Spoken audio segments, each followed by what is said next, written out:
Andy, on that topic, how has Mendoza been able to blend old school and new school as a manager of the Mets here?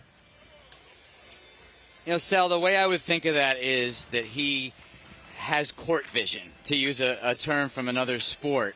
And he's able to synthesize information, whether it comes from the computer or from his eyes.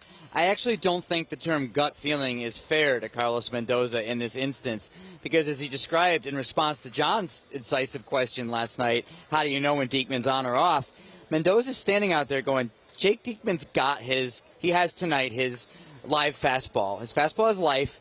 If it were the bad Diekman, you're not pitching to Judge. But Mendoza's standing there in the top step of the dugout, watching his pitcher, doing a comparative analysis, processing data in his mind, the data that you take in by watching games, and saying, nope, this is the good Diekman. I'll take you inside the dugout from there.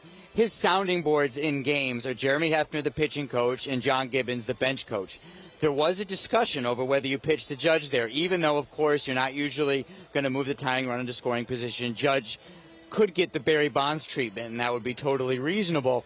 And what happened in that dugout is some debate among the coaches, maybe you do walk Judge here. Carlos Mendoza said, nope, we are pitching to him. That's what we're doing. And it's not because he's stubborn. It's not because that's what he would do in any situation. It's because he took in that information of watching Diekman and his stuff, how it looked on that particular night, compared it to other nights. And that's analytics right there. That's human analytics that probably managers don't get enough credit for. And I'll finish the answer by saying that there aren't very many managers in baseball that can impact a game positively or negatively on that court vision. It might have blown up in his face. Then they lose the game because of Mendoza. But that's the kind of manager he is, where he's having that impact. The other guy who's really like that in today's game is Alex Cora, who just got paid today more than $7 million a year for the next 3 years. Carlos Mendoza is an Alex Cora in training because he impacts the game with his court vision in this way that we're talking about.